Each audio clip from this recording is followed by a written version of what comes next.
shaping up to be a really beautiful day out there. Yeah, let's check in with Paul. We'll look at the forecast. Yeah, we still got about another hour and a half of daylight to enjoy. Warm temperatures inland, significantly cooler by the bay. You probably noticed that immediately when you saw the fog heading outside early this morning inside the bay and along the coast. We're going to see that fog redeveloping, spreading back in from the coast as we head through tonight into early Thursday morning. It's going to be more of a mix of clouds and sunshine once the fog backs up towards the coast.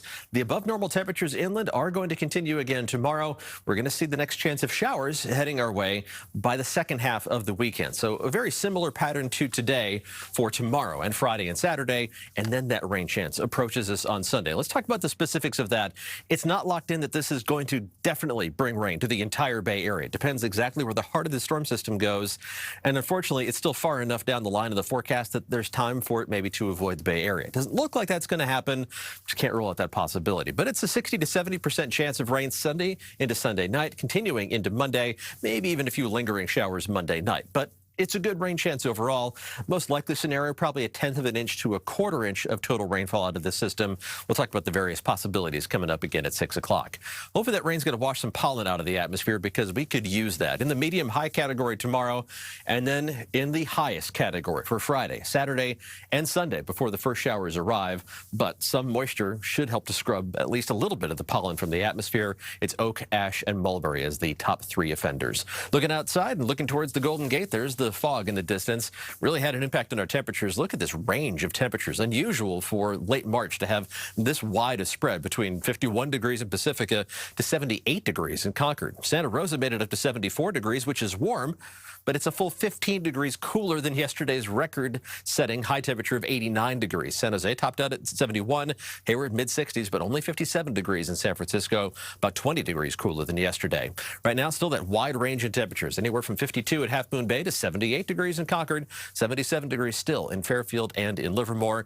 Our temperatures are going to back down into the 40s later on tonight. The very warmest spots around 50, very coolest spots in the North Bay valleys, dropping down into the low 40s, and then we try to warm up. Not much success warming up along the coast once again, with highs back into the upper 50s, a mix of upper 60s and low 70s down the peninsula and around the south end of the bay, with temperatures in the Santa Clara Valley warming up the more and more you go inland.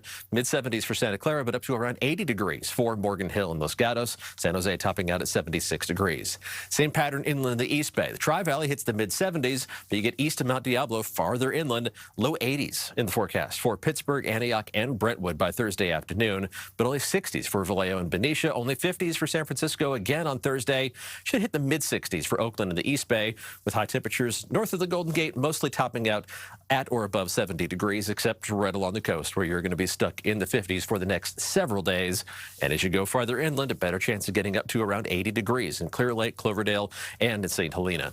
Temperatures are going to be similar for Friday and Saturday. A subtle little shift in the wind direction, should be more westerly instead of southwesterly, should allow temperatures in San Francisco and Oakland to warm up by 2 or 3 degrees. And then the rain chances arrive for Sunday and Monday. I think the rain isn't going to roll in until late Sunday afternoon, then continuing off and on Sunday night and throughout much of the day on Monday. We dry out. We return to near normal temperatures by Tuesday and Wednesday of next week, which means 60s around the bay, near 70 degrees inland with only 50s along the coast.